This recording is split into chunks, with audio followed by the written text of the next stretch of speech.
اعظم شہباز شریف سعودی ولی عہد شہزادہ بن سلمان کی دعوت پر 2 روزہ دورے پر جدہ روانہ ہو گئے۔ وزیر اعظم 5 اور 6 جون کو سعودی عرب میں قیام کریں گے اور عید الاضحیٰ بھی وہی منائیں گے۔ عید کے دن ان کی شہزادہ محمد بن سلمان سے خصوصی ملاقات طے ہے۔ اس ملاقات میں دونوں رہنما پاکستان اور سعودی عرب کے درمیان تجارت، سرمایہ کاری، امت مسلمہ کی فلاح و بہبود اور علاقائی امن جیسے اہم امور پر تبادلہ خیال کریں گے۔ وزیر اعظم سعودی قیادت کی طرف سے حالیہ پاک بھارت کشیدگی کم کرنے میں ادا کیے گئے تعمیری کردار پر بھی شکریہ ادا کریں گے۔ وزیر اعظم کے ہمراہ ایک اعلیٰ سطح کا وفد بھی سعودی عرب گیا ہے۔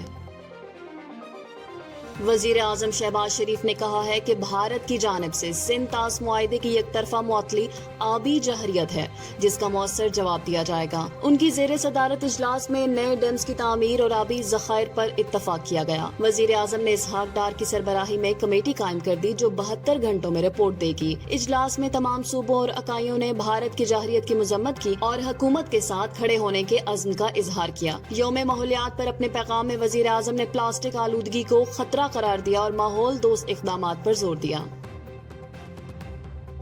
وزیر اعلیٰ سندھ سید مراد علی شاہ نے اعلان کیا ہے کہ صوبے بھر میں 15 جون سے پلاسٹک شاپنگ بیگز پر مکمل پابندی عائد کی جا رہی ہے۔ عالمی یوم ماحولیات پر اپنے پیغام میں انہوں نے کہا کہ پلاسٹک آلودگی سے بچاؤ کے لیے اجتماعی کردار ناگزیر ہے۔ انہوں نے عوام سے ماحول دوست تھیلوں کے استعمال کی اپیل کی اور بتایا کہ سندھ حکومت صفائی مہم اور قوانین پر سخت عمل درآمد کر رہی ہے۔ وزیر اعلیٰ نے کہا کہ پلاسٹک سے پاک سندھ ہمارا خواب ہے جسے ہم سب نے مل کر حقیقت بنانا ہے۔ صدر مملکت آصف علی زرداری نے کہا ہے کہ پاکستان محدود وسائل کے باوجود موسمیاتی چیلنجز سے نمٹنے کے لیے سنجیدہ اقدامات کر رہا ہے۔ عالمی یوم ماحولیات پر پیغام میں انہوں نے کہا کہ ہر سال سیلاب، خشک سالی اور گرمی کی لہریں لاکھوں افراد کو بے گھر کرتی ہیں۔ صدر نے کہا کہ پاکستان کا کاربن اخراج میں حصہ 1% سے بھی کم ہے، اس کے باوجود ہمیں شدید نتائج کا سامنا ہے۔ انہوں نے عالمی برادری سے فوری مدد اور انصاف کی اپیل کی ہے۔ انہوں نے ماحولیاتی تحفظ کو اڑان پاکستان منصوبے کا حصہ قرار دیتے ہوئے عوام سے ماحول دوست طرز زندگی اپنانے کی اپیل کی ہے۔ اقوام متحدہ کے انسانی ہمدردی کے رابطہ کار ٹام فلیچر نے کہا ہے کہ غزہ میں خوراک کے لیے جدوجہد کرتے فلسطینیوں پر فائرنگ جان بوجھ کر کیے گئے اقدامات کا نتیجہ ہے۔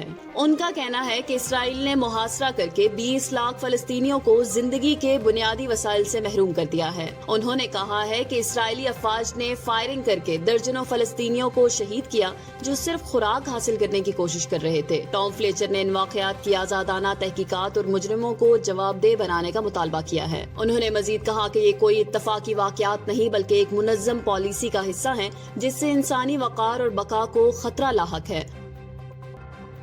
وفاقی وزیر قومی ورثہ و ثقافت محمد اورنگزیب سے وفاقی وزیر برائے آبی وسائل میاں معین وٹو اور سابق وزیر چنگیز خان جمالی نے ملاقات کی۔ اس ملاقات میں بلوچستان اور پنجاب میں پانی کے مسائل اور قبل از وقت سیلاب سے بچاؤ کے لیے اقدامات پر تبادلہ خیال کیا گیا۔ میاں معین وٹو نے اس بات پر زور دیا کہ پانی کی تقسیم موجودہ فارمولے کے تحت ہوگی اور کسی صوبے کا پانی دوسرے کو نہیں دیا جائے گا۔ میاں معین وٹو نے اس بات پر زور دیا کہ پانی کی تقسیم موجودہ فارمولے کے تحت ہوگی اور کسی صوبے کا پانی دوسرے کو نہیں دیا جائے گا۔ وفاقی وزیر قومی ورثہ و ثقافت محمد اورنگزیب نے ماحولیاتی تحفظ کو ثقافتی ورثے کے ساتھ اہم قرار دیا۔ تینوں رہنماؤں نے اتفاق کیا کہ ان مسائل سے نمٹنے کے لیے وفاقی اور صوبائی حکومتوں کے درمیان قریبی تعاون اور مشترکہ حکمت عملی ناگزیر ہے۔